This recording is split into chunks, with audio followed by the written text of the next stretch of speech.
So 3, 2, 1, welcome.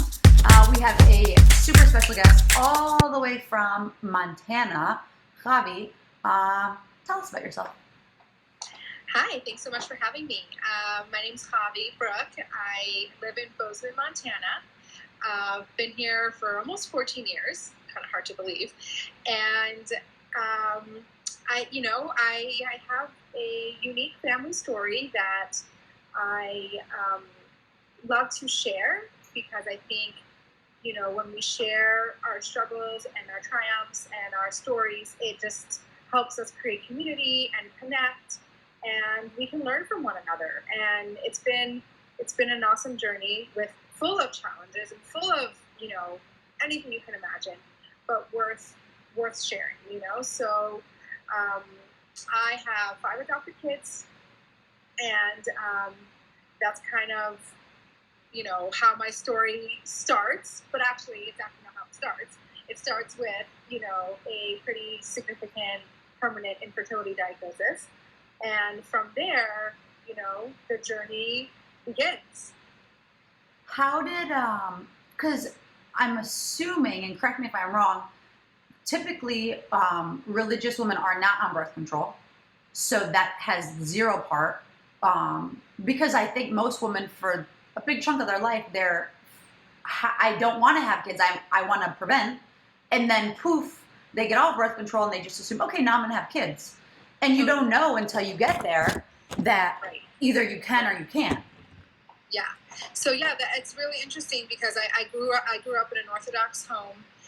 I'm the oldest of 9, and I've always wanted a big family. That's kind of just our culture, and you kind of what you expect and what you see and what you want. It wasn't like anyone said you have to have a big family. It's just how I grew up, and I loved it. I loved growing up in a big family. I loved that the fun and the atmosphere and the craziness and the busyness. Like I wanted that for myself. And so you're correct in the sense that I wasn't on birth control. I wasn't trying to prevent pregnancies.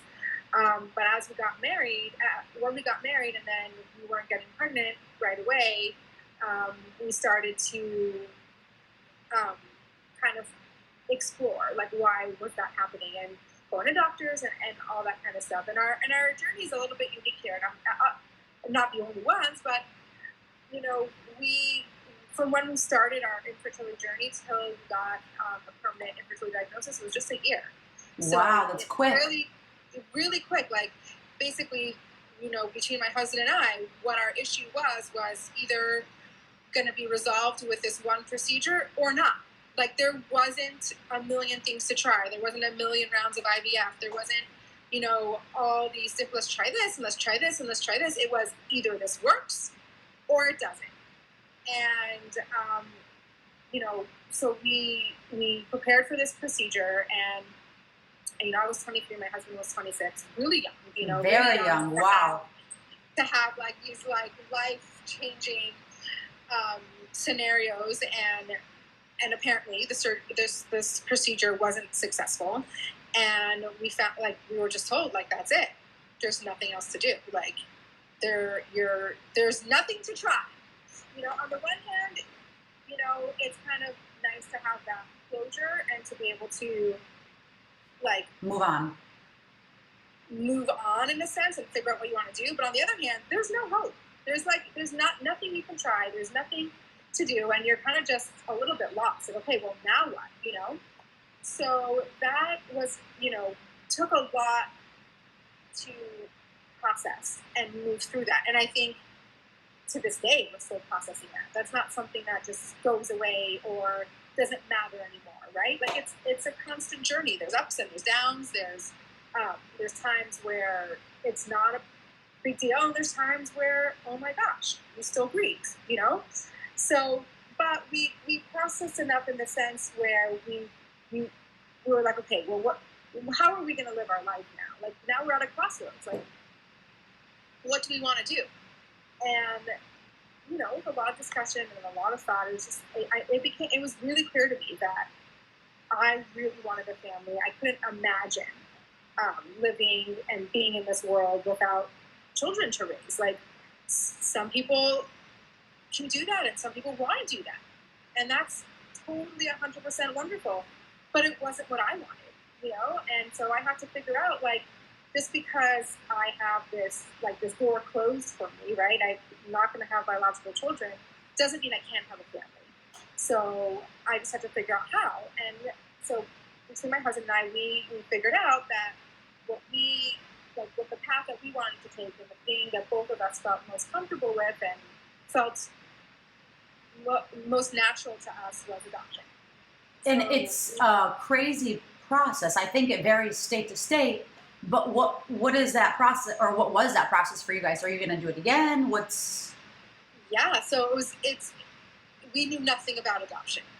And especially in the religious world, it's not a common thing, right? You don't find a lot of religious. I've never heard of it. Around with having gone through the adoption process. So we really had to figure it out for ourselves, and we had to do a lot of research, and we had no one that we knew, or no mentors or anything that had done this before. So we were really on our own, figuring out how to make this happen. But we're determined, and we reached out to professionals, lawyers, adoption agencies, just kind of figuring out the process. And you can say, yeah, I want to adopt, but there's a lot of legal stuff you have to do to even be like a legal adoptive parent. You can't just say, oh, I'm going to adopt. You have to be certified and legal. The state has to approve the fact that you could be an adoptive family. I always joke, I'm like, if every parent had to go through this, there'd be a lot, a higher bar to what it means to be a parent, right? It's true. So the first thing that you have to do is you have to get a home study, which is basically social services coming. They interview you, they check your house. There's like hundreds and hundreds and hundreds of pieces of paperwork, books you have to read, fingerprints. It's a whole gamut of things. It took us a couple months. But that it also gave us something to do. Like, we were being proactive, and it's great that you want to adopt, but we wanted to be ready. Like, if a situation came up, if we didn't have our home study in order, then it would mean nothing. We wouldn't be able to adopt. So that was our first thing on our list. So we got busy doing that, and it was a really annoying process. Like, it wasn't fun, but we did it. And I remember I had to go back to the police station 6 times to get my fingerprints done, because I have my fingerprints don't show up. So it's almost like I have no fingerprints. So I literally had to do it 6 times. And every time you want to renew your home study, you have to redo your fingerprints. And I'm like, oh no, 6 more times. So we just did all that legal stuff. We got our paperwork in order, and then we started the process of figuring out how to actually, how we want to go about adoption. Like, you can go the private route, where you hire your lawyer, and you basically are in charge of finding your own child or scenario, and then just having a lawyer. Or you go the agency route. They each have their pluses and minuses. For us, we chose the private route because the agency requires so much money down, right? And just for you to talk to this, for them to create a profile for you, is thousands of dollars, which we didn't have, and no credit cards, right? Like, basically all our adoptions were on credit cards, and then we figure out how to pay for them down the line. But if the adoption agency isn't willing to take a credit card, it kind of, doesn't make it an option. So we went the private route, and because we live in the Orthodox religious community, because we're shluchim, where we're emissaries, where we are out in the boondocks, we have a synagogue, but there's a really awesome network of all these rabbis and who are all around the world that we are, that you can connect with. Exactly. So we kind of put the word out there, and we said, listen, this is our situation. We are open to adopting a child that's in need, and if any situation, because there's rabbis all over the world, and as our job is we are connected with the community and are there for people who are in any circumstance who are struggling. So a lot of times rabbis come across situations that need help, right? Yeah. And to jump ahead, all our 5 children were adopted that way. So, wow. And so theoretically, it would be with a Jewish family if that's So- who the rabbi's coming in contact with, but not all your kids Not come from. all the time, right? So theoretically, yes, but there's a lot of times where, okay, maybe the birth mom isn't Jewish, but is connected or has Jewish parents or is connected to Jewish, you know what I'm saying? Yeah. So we have, some of our children are born Jewish and some aren't, just depending on the situation. So, but, you know, that was really like, it was almost like showed that like, this is what God had in mind for us, you know, like this was the path, because we did put it out there, and that's how we built our family.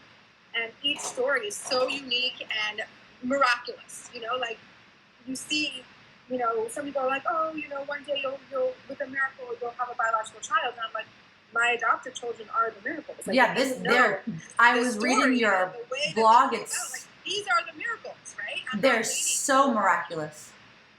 Yeah, so that's how we did it. You know, we just put the word out there, and over the last 12 years, we've adopted 5 children. Some from birth. I have one that we adopted as a preteen, a 12-year-old, which is a whole nother ballgame. And yeah, I mean, and we basically we opened ourselves up to creating a family in a way that wasn't expected, in a way that we didn't anticipate. But because we allowed ourselves to open up and be like, just because it didn't happen this way doesn't mean we don't have to have it at all. And I always say, like, the more you open yourself up to the world, the more you are open to opportunities, the more you're going to get out of life. Because when you close yourself up and say, I don't, like, I can't tell you how many times I heard, I don't do that. Like, I don't ski, right? And then you're putting yourself in this box, like, I don't do it. But what happens if you try, right? What happens if you do? What happens if you stop putting yourself in this confined box that you create for yourself? Then you have so much more at your fingertips and so much more experiences to have, because you are allowing things to organically happen and be open and just not shutting it off before it starts. Yeah, and it's really a cool way to raise kids, to have that mindset. I was seeing on your blog how you take the kids on adventures, you do the RV trip, you go skiing, you do this, you do that. And I want you to touch on a little bit, because I know so many parents whose life, and people say, when you have kids, no more date night, no more this, no more that, it stops. And it's like, no, for me and my little one, and we'll have more hopefully, it's a direct connection of us. They're a piece of us. So why would everything stop? If anything, you should want them to experience it and learn and do. Yes, it might be more work. Yes, you have to be more patient. Yes. It's not the same, right? Exactly, but it's worth it. Right, and I love to travel. That's one of my passions, and it's so funny because I had some people tell me, okay, you'll travel again when you're 60 and when your kids are all out of the house. And I'm like, I'm not waiting till I'm 60 to go see the world. Like, that's ridiculous. And who says I'm not even going to be alive? Like, so we travel, and guess what? We travel as a family, and yes, we have to adjust and we have to adapt, and we can't do everything that we could do if we didn't have children, and we can't. We have to make accommodations, and we have to make sure that our kids are capable and are part of the journey. But it shouldn't stop you. Like, we go on adventures, and I think that's a really important part of our life. Like, life is really difficult. Life is hard. Our children have really high needs. It can be really overwhelming, especially we live in a small town, far away from family. Like, these things are hard, but part of enjoying life is creating those memories and those moments. And a lot of times people ask me, or I know that people are thinking, like, where do you have the money to travel?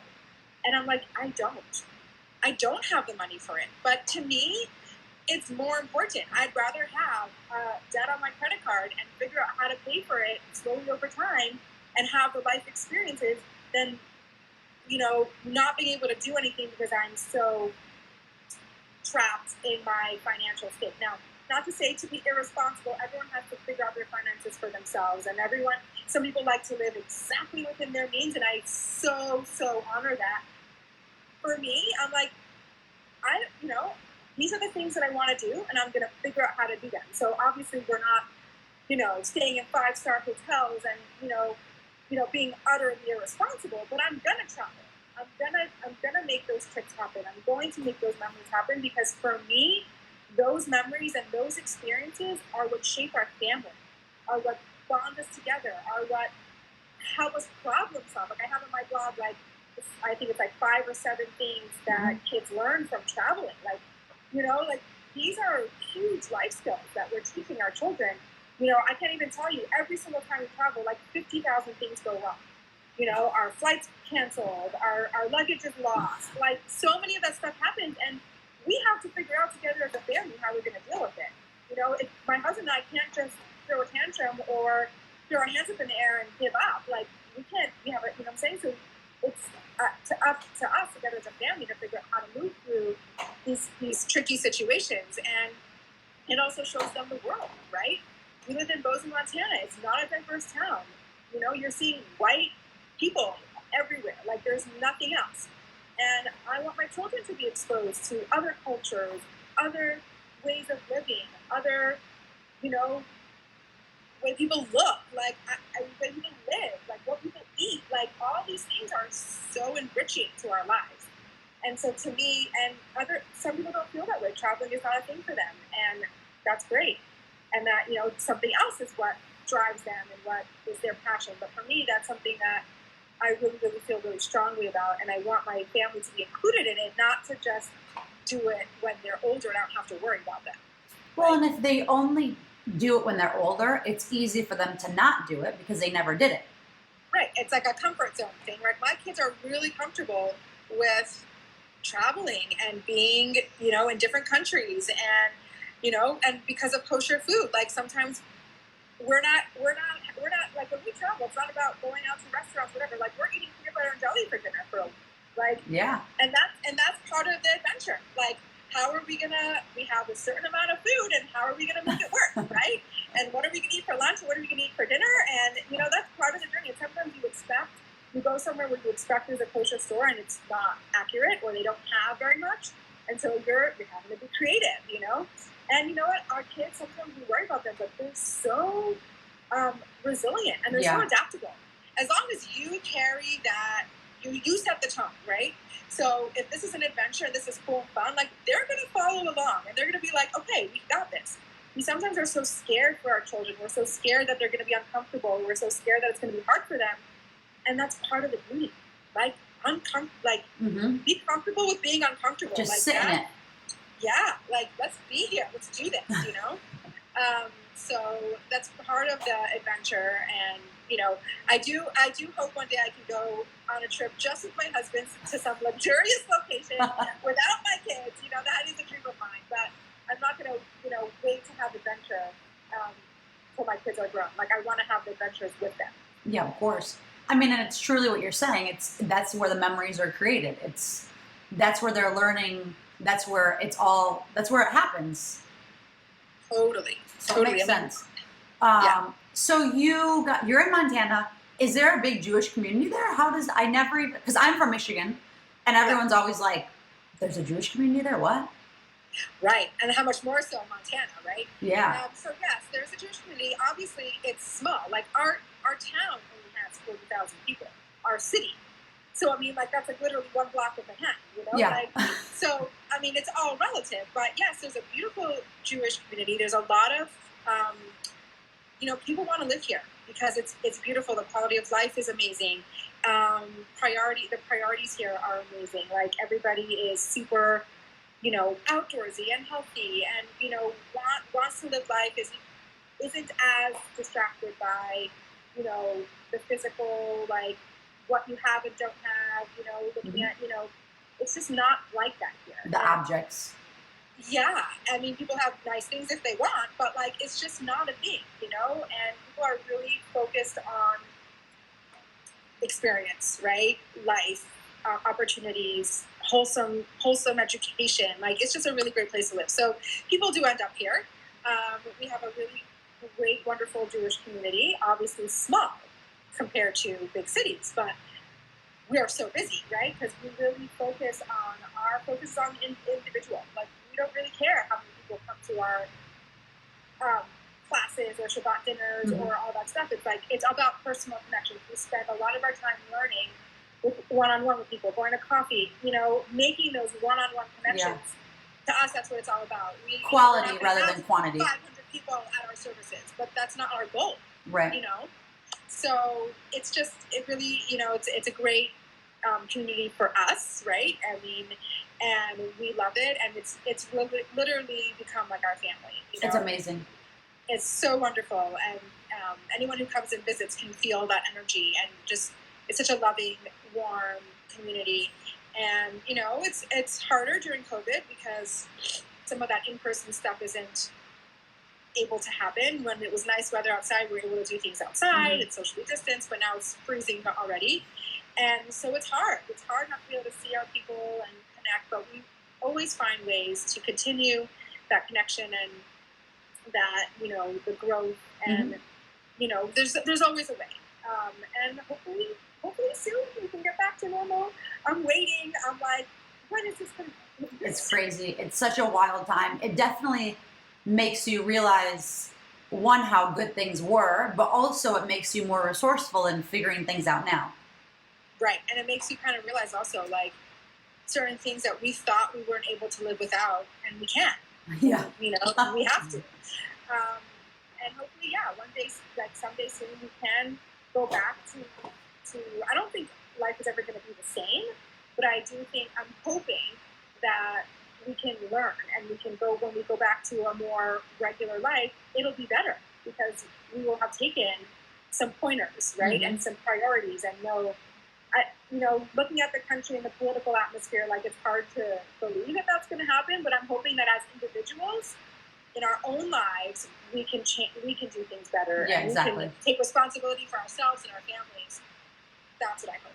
Well, and you know, it's that saying, be the change you want to see, and it's so true, because it's like, it's easy as humans to fall back into old patterns and ways, but it's like, if with this, it happened so quick, and it's been such a quick, 7 months, but it's still, if you're forming new habits, you try to hold on to them.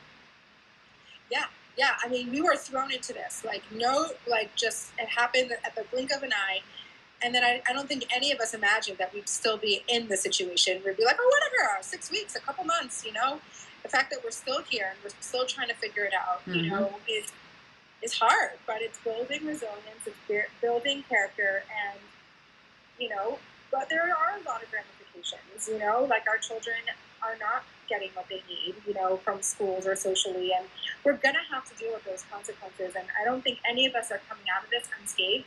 Like, I think all of us have really suffered in one way or another, whether it's, you know, mental health wise, or actually physical wise, or losing someone, or, you know, none of us has gone out of this untouched. And I just hope that it was for a purpose. Exactly. Like, something that we can understand. Day, something changes, and it wasn't all for nothing.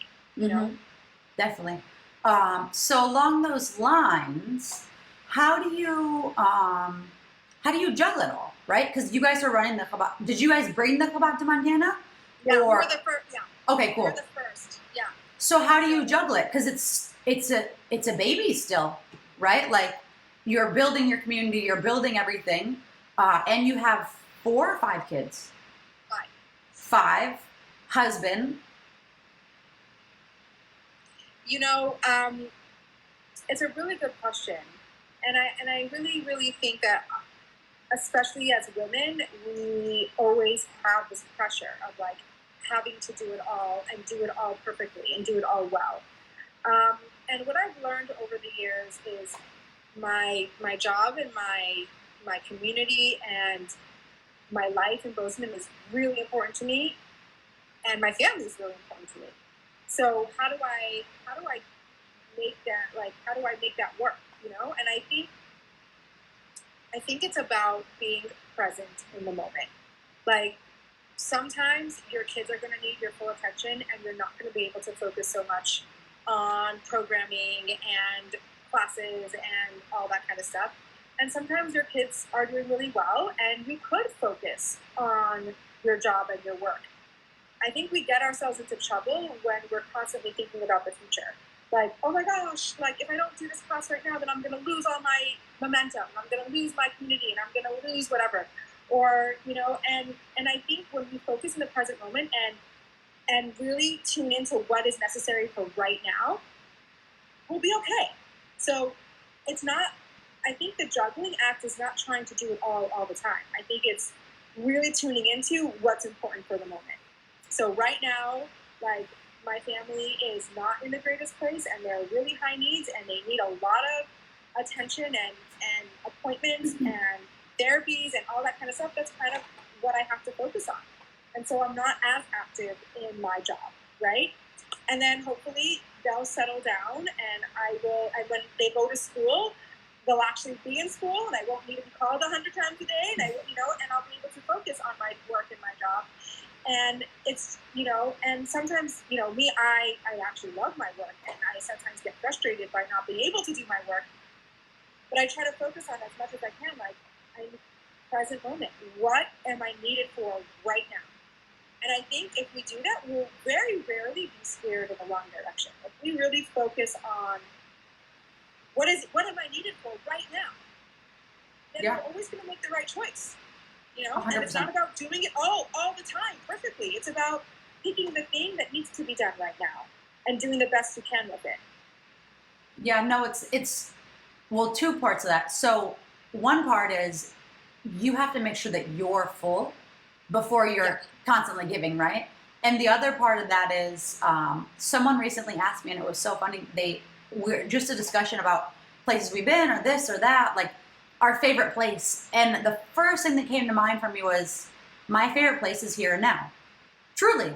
Because I'm really, I think it's so easy, especially with social media and, having like the modern phones where you get your flashbacks and your highlights and this and that. Right, it's or so you're looking easy. towards something, or I can't wait till this. Yeah, and so it's like, just enjoy now.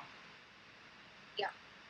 I mean, I really feel like that's the magic answer. It's so hard because our brain is wired to think about the future and to dwell on the past, right? Like our brain's wired to not be able to move on or always think to the future, but we can train our brain to be more focused on the present. And I think that's like the antidote and the answer to so much of our struggles. Like what's stress? Stress is when we're worried about something that's going to happen in the future. What's depression, or what are some of these things? It's when we're not able to be present. And yeah, sometimes our brains are wired in a way that chemically makes it harder, and we need medication or we need support for that. But no psychiatrist and no therapist is going to tell you that medication is going to cure it all, right? You have to also really work hard on what you think about and what you choose to dwell on and what you choose to how you choose to allowing where your mind goes. Right, and that is in your control, right? Like I always, there's the Hasidic book, the Tanya, right, which is like the basis of Hasidic philosophy, and in there it talks about how thought is an action, right? Some people think, well, you can't control what you think about, but no, actual thought is an action. You can't control the knock on the door, right? You can't control that the thought comes up, but you do control if you open that door and offer it tea and coffee and cake and have a place, right? Like, so you don't get to control what you think of, but you get to control what you think about. Correct. Right? So that's a huge perspective shift when you know that you are in control of what you're going to think about and what you dwell on. It gives us so much power.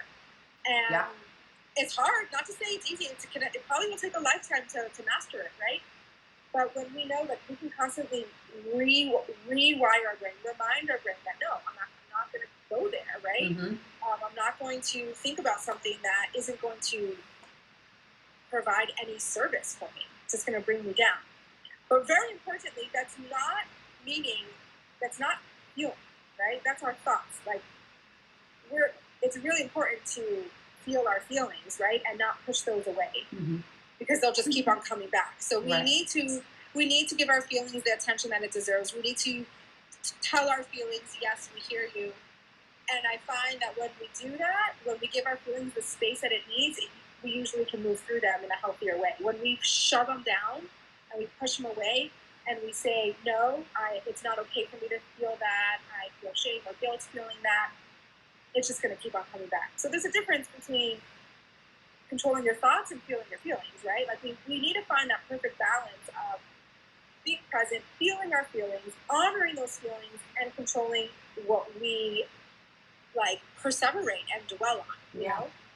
Well, and it's so easy, and I think it almost seems like now, because everything is constant, which I want to ask you about also, it's so constant stimulation of, oh, this message or this, email, this, that, what's going on, what's she doing, what's she doing. It's so easy to even just not realize that you're pushing things away or you're not. To get caught up in it. Oh, for sure. So my question for you is, because you have a teen and your kids are getting a little bit older, because you have a blog and you are a very modern Orthodox, because I remember growing up in a Chabad, and this was, I can't even believe I'm saying this, but this is 25 years ago. They didn't have TV, there was no radio, they only had the tapes that were playing religious music.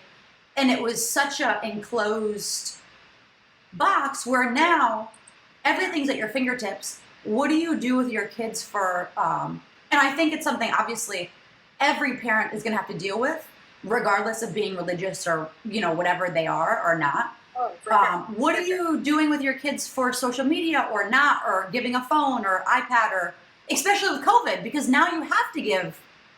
So, yes. Oh my gosh. I have a lot of strong feelings about this because I've lived through a lot of different experiences that I never thought I would. But so we are a typical Orthodox family in the sense that we don't have a TV. We have radio, but obviously my husband and I both have phones. We're on social media. I have a teenager. We adopted our teenager at 12, and she joined our family with a phone, with a smartphone. And because there were so many changes and she was acclimating, we gotta just let it be. We let her have the phone. Maybe I would have made a different choice hindsight, but life happens the way it's supposed to, right? Yeah. So I'm not gonna dwell on that. But, my experience, because I've lived through it, is that social media is very powerful. It can be powerful in the positive way and very powerful in the negative way. As adults, it is very powerful, and it's even extremely difficult for adults to manage social media correctly. But we actually have the ability to, because our brains are developed. Our brains have stopped growing. I mean, they're always growing, but our neural pathways are formed, and our impulse control is, we can have impulse control. Teenagers cannot. So if an adult has social media, it's at least possible for them to use it correctly. Teenagers cannot. Teenagers do not have the ability to navigate social media in a healthy way because their brains are not ready for that. They do not have the ability to not get sucked in or not do something really. It's addictive.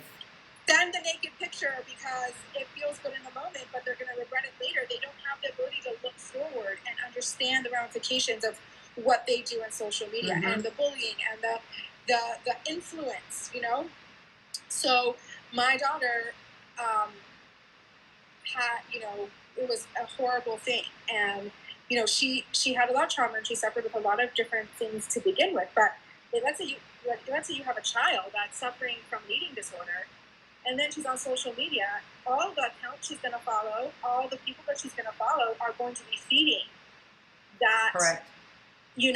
That insecurity in her. And it's just going to make it so much worse. The same thing with self-harm. There are accounts that promote self-harm. It's crazy. Right? Like, you would never believe it. So giving our children social media at this age isn't fair. We're not doing them a service by saying, here's this really cool thing that could be really dangerous, but I trust you're going to make the right decisions. They're not able to. It's just not fair. So from learning from these experiences and really, really digging deep, my my teenager ended up going to a wilderness therapy program and a therapeutic boarding school to deal with her trauma and all that stuff. And when she came back home, she doesn't have a smartphone. She Wow.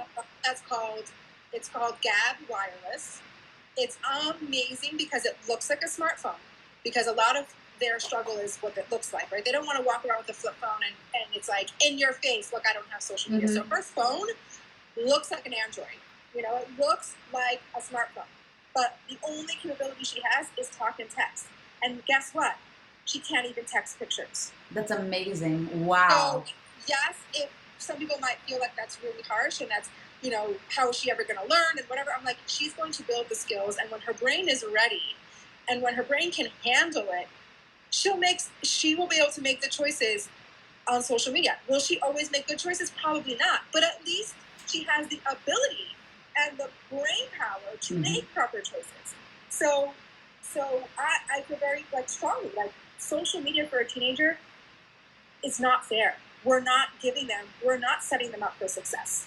And I say this because I've been through it and I know it and I see it to be true. So my now 16-year-old, every single person in her life and every single one of her friends has a smartphone, but she does not. And that's okay. And I feel really, really good about that decision. And she's accepted it. I'm sure she's annoyed by it at times, but she understands it. She knows that this is it. And this is what it is. And I feel like we could do our children, just because for someone like, well, you're telling your kids you can't have it, but yes, adults are different than children. Adults can handle it. Do adults make stupid choices? Yes. But at least they have the choice. And now with you're right, with COVID, it's really hard because I love you. One of my kids are going to school. She does school online in the morning and then goes to school. So so now with COVID, and a lot of times, they're in and out of school. My daughter is in school, but so many times they shut school because there's a possible case of someone getting tested. So they need a computer, and it was really scary for us. I'm like, we have it. We're doing really well right now with no smartphone, no social media. So she doesn't have a computer yet, but she is going to get a Chromebook. She's going to get a computer, and what we did was we made a computer contract, and we're like, this is what this looks like. These are our expectations. These are the hours that you can work on your computer. These are, I can't put restrictions on it because the restrictions actually block sites that she needs for school. But I'm going to have, I can see the sites that she goes on. Right. I'm going to be able to see that. And if there's anything that I'm worried about, it's not a conversation. I take the computer until I feel safe enough for you to have it back. Totally. So we have to adapt.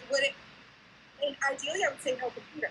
But being that this is the situation that we're in, she needs a computer. She's 16, and this is for school. And she's gonna, go on YouTube and she's gonna watch the videos and whatever she's gonna do on it. I am putting some trust in her, but it's in a very structured way. And I'm able to say if this isn't going well, then it stops happening. Yeah, simple. So that is my really passionate thoughts about social media. So if anyone is having a preteen and a teenager and not knowing what to do with a phone, I really suggest you check out Gab Wireless. GAB? GABB, I think. Okay, I'll look it up and put a link here so people can see. You should definitely do a blog post about it. People who own it, I have no stakes in it. I don't get any it's been such a blessing for our family. And now I have a 11-year-old who's already I'm gonna get a phone. I'm like, maybe you'll get a phone soon. Maybe when you're 13, 14, maybe a phone, but it ain't gonna be social media. It ain't gonna be a smartphone. You're gonna have no internet capabilities. This is not something. It's not fair. It's not fair to ask them to manage that. Well, there was this. I only watched the first 20 minutes. I need to actually sit down and watch it. But it's called The Social Dilemma. Yes, I've heard so much about it. I haven't watched it. I haven't had a chance. What I saw, it's statistics. It's database. It's it gives little scenarios, and it's really scary because even as an adult, you go on social media, and I have girlfriends, I have my nieces, my whoever, and I see how they compare themselves, and it's really a detriment to their self-esteem And it's Oh my gosh. it's And you just don't even know time we're sucking. being It's influenced horrible and- yeah, I mean, we're being influenced and manipulated in ways we don't even know. to watch it And when like you have I a said, chance. Right, and even for adults, that's scary, and we need to be really mindful of our social media use. Like, I feel really strongly that, I love Instagram, right? I love it. I love the community that I'm a part of, and there's so many good things about it. And I also am aware of the negatives, but I don't think we have to throw the baby out with the bathwater, Like, I don't think that social media shouldn't exist. I think there's a lot of beautiful, powerful things to it, but being aware and being cognizant of the manipulation, the way that our brains are being trained, like maybe we'll fall prey to that sometimes, but being aware of it is really powerful. But it just proves the point even more. Like, if adults are having a hard time managing that, why do we think that our teenagers should be able to do it? Yeah, it's crazy. It's insane. Yeah, it really is very powerful. And our teenagers, they're susceptible to addictions. They're susceptible to all these things because their brains are still forming. Their thoughts, their opinions are still forming, and they're so malleable. They're so easily formed. Like, we need to be able to give them that chance to do so without being bombarded with so many other thoughts that they don't even know what to think. Well, and I mean, it's exactly what you're saying. If adults can't do it properly, then how can you expect kids to? But also, I think it goes to the society norm or the standard that society puts up. Right. Having Everybody a has it. Right? yeah, having a phone that looks. Everybody has a phone, and everybody does it. This is the world we're living in today. But we still get to make choices, and just because everybody's doing it doesn't mean it's the right thing. And it takes a lot of strength. It takes a lot of strength to be able to hold that and stand that and be able to hold the anger of your kids when you tell them you're not getting a smartphone. Like, they're going to be mad. They're going to be angry. And us as parents, we have to understand that we're not always going to be liked by our children. We're not always going to be able to make them happy. But we have to not let that distract us, because they're counting on us to keep them safe. And as it is, we can't control everything. If they're gonna be unsafe, there's always a way to find something unhealthy to do. But why make it at their fingertips? Why make it so easy for them? Exactly. And just because everybody's doing it doesn't make it right, and we have the power to make those choices. So I actually can physically tell you and say that it's possible that your 6-year-old kid is going to go to school without a smartphone, and you know what? They're going to be okay. Yeah. Like, it's going to be okay. And yes, she's the only one, and it's still okay. But she probably uses her time so much better because she's not just constantly, like, she's productive with her time and does. Right, and she wants to watch TV and she wants to watch her shows. And so guess what? We go to the rental movie stores, and we rent the season of Bones that she wants to watch, or the movie that she wants to watch. Like, I'm not against her doing that, but it's so much more controlled, right? Yeah. Like, here's the show that you want to watch. Enjoy. But I'm not going to give you it with all the other crap that it comes along with. Well, and also the other part of that, I think that's so, two parts. One, it's easier for a parent to just say, here, occupy yourself. Right. Like, yeah. I understand people have full-time jobs, and I understand people, parents are busy, but I don't think that just giving the kid the iPad or giving them the phone or giving them to keep them. And then they learn to read, and they learn to, to play the guitar or exercise, talk on the phone, be social with your friends, talk, right? To be creative, to draw, to do other things that they probably wouldn't just try if they were just busy scrolling. It's okay to be bored. Yeah. Right? Like, we don't always have to be stimulated. We don't always have to be occupied. If you're bored, that's usually when something creative is going to happen. Yeah. Or not. Or be bored. Or take a nap. Yeah. It's okay. Sometimes I also think that kids in the society nowadays they're constantly having to be entertained. They have to do something. They have to be busy. No. Be bored. Well, and I think that's why it's so, because I have a 6-month-old, right? So everything has to be pulled back, and I don't have a nanny. My husband and I juggle between her, and we both, he has a full-time business and career, and I'm figuring out my stuff, and I have clients, and but it's one of those things where when I'm with her, and I'm with her basically 23 or 22 hours a day, I have to pull back and I have to focus on her. And, you know, she's crawling and she's pulling herself up and she's here and there. And it's really being present, which we spoke about.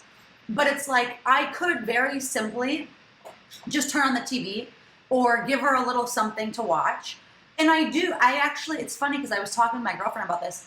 I let her watch, I allow her to watch basically 1 to 2 episodes. Each episode is 15 minutes. And it's like baby stuff. So it's the colors, it's stimulating, they speak different languages. So whether or not she's actually learning, I don't know. But I do think because now I can't do mommy and me groups. I can't go, you know, because COVID. You have to adapt, right? Yeah, so I'm doing things that I don't want to do, but I do think it's necessary for her to hear baby voices and hear baby, you know, the goo goo gaga. Right. So that's my alternative. Like we still go to the park and we're very active. But it's interesting because it's like, how do you find your balance? It's finding the balance, and the balance will look different for every family. And exactly. You know, and I think the most important thing is we don't judge each other for our choices, right? Yeah. And we're never in somebody else's shoes. We never can fully understand somebody else's scenario, predicament, life. But it doesn't mean that we can't have the power to make our own choices, and we don't have to be swept up in just because everybody does it. That means we need to do it too, you know? And we all, like every family, will find their balance. Like for my family, for my younger kids, like screen time is so detrimental. Like in the end, I it's not even worth it. So my kids, they get 45 minutes on Sunday. That's it. Not because I think that it's bad to watch every day. I would love it. I would love it if it worked for our family. It would be amazing. But it doesn't work for my family. Yeah. So I give them, so I have to figure out what works for my family, and that may sound extreme for some people, but it's what works.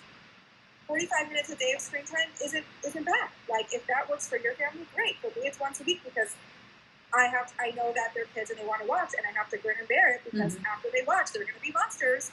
But you know, once a week I can handle that. Not every day. Yeah. You know?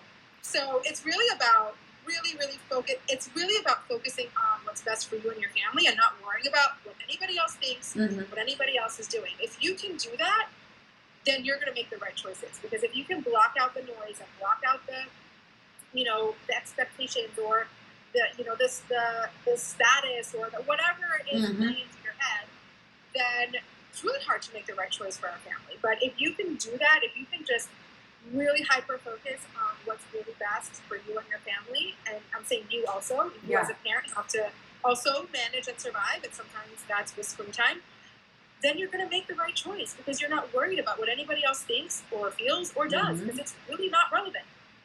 Yeah, I think it's such a weird time because so many are wrapped up in what's so-and-so doing or keeping up with the Joneses or that type of stuff. And it's even now because of COVID, so many people are less likely to go outside and less likely to go for walks and less likely to go out and do the things. So now it's just so much more screen time and scrolling, and I think that it makes it really, you have to put the extra effort in. Yeah, it does. It takes a lot of effort. On the one hand, I feel like because everybody has to so hyper-focus on their family, people are starting to understand priorities. And then on the other hand, there's a lot more screens because we don't have as many options. So it's and my favorite thing about life is if you find a balance, then you know, any extreme is never good, right? Right. So, and that looks different for every family, but if you can find the balance for your family, then you're going to be okay, you know, like, totally. It'll be okay. So then, because we are coming up on, somehow the hour just flew by, of course. I know, oh my gosh. Yeah. I know, it's insane. So my last question, which I know you have a lot of this on your blog, but I was, of course, you know, stalking everything that you post and everything on your social media because I wanted to learn and read and see. With your kids, how do you? Because you got when they're older or younger or whatever it is, and they obviously just, you know, you kind of just fold them in and they adjust and adapt because kids are truly resilient. with any issues or thing, because you mentioned this in the beginning of the episode, each one comes with their own thing, as any individual, whether you adopt them or yourself or whatever it is. How do you learn? How do you adapt? Because each kid is so different. Yeah. That's a really good question. It is something that will be a life journey, right? Like, I'm constantly learning. I'm constantly having to reevaluate and re-figure out like how to manage all the different things that we have going on. But the one thing that I really take to heart is that, first of all, I don't have to do it alone, right? So I have a lot of professionals. Like, each of my kids have a therapist. I have a therapist. I have professionals that I talk to that are experts in the field and help guide me, because there's no way that I can figure out every.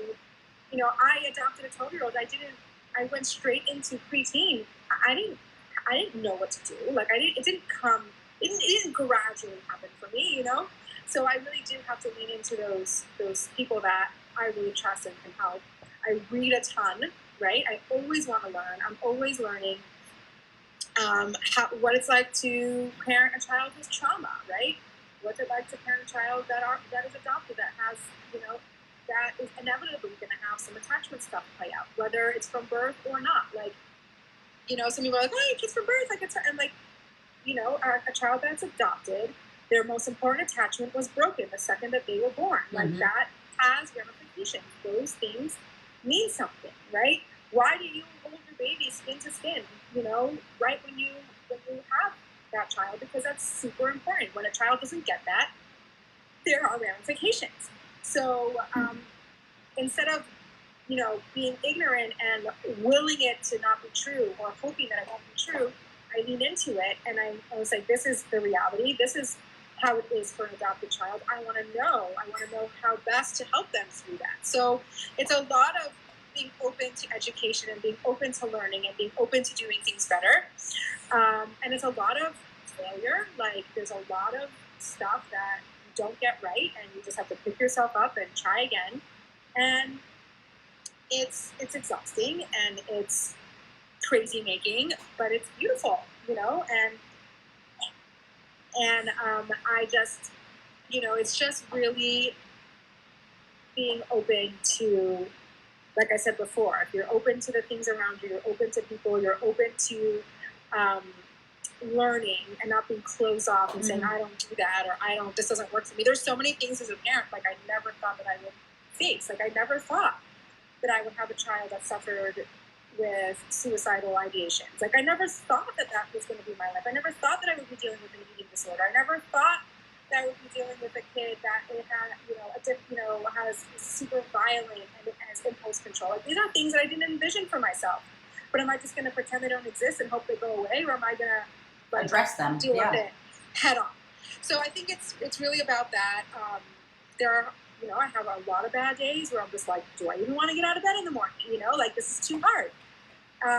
But those are days, and then we have good days, and then we have, and I just being present in your journey and really, really, using the people around you, getting educated, just, working hard.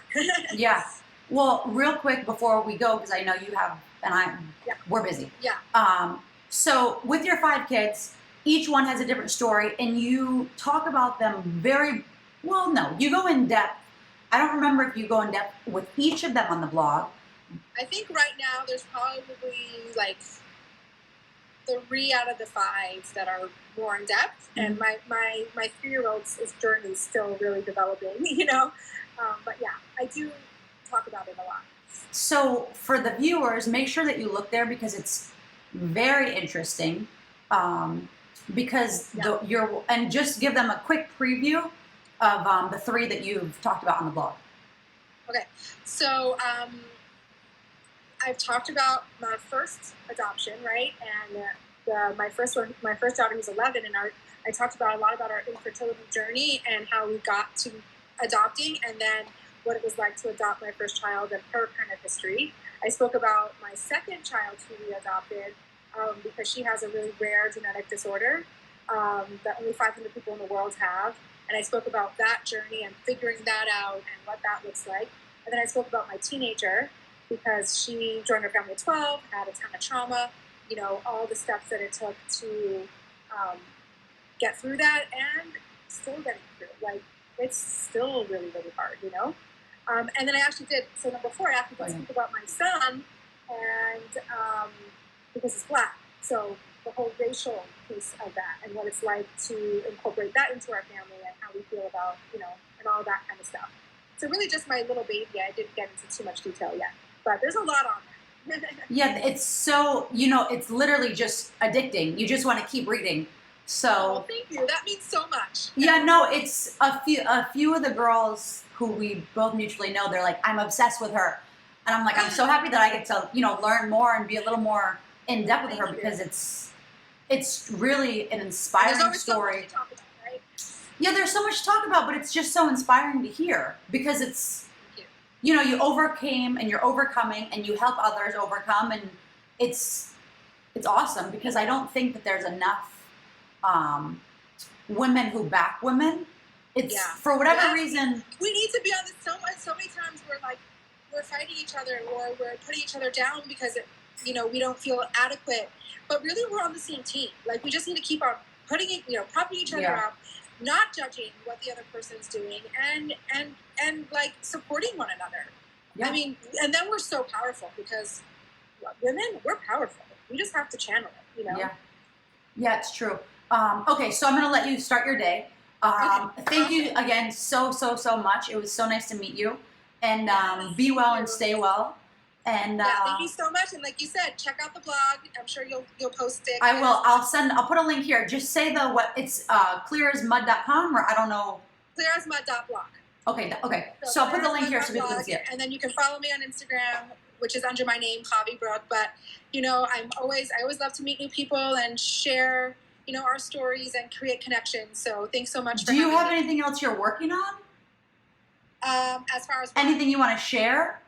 Like, I have a couple stuff in the works that are still super in the early stages, but really my blog is still super new, so it's still my baby. So I'm still like really putting a lot of effort into that and creating content that it's important to have content that's inspirational and deep, but also like the fun, practical stuff, right? Like lunches and healthy food and traveling, and like, so I'm really working on having a well-balanced blog where you can go for inspiration, you can go for something fun, you can go for toy ideas, you can just, you know, hopefully it's like a good one-stop shop for anybody who's looking for something. That's what my goal is. Perfect.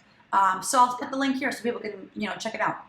Awesome. Thank you so much. Of course. Have a great day, and you too. see you. We'll be in touch. Bye. Bye.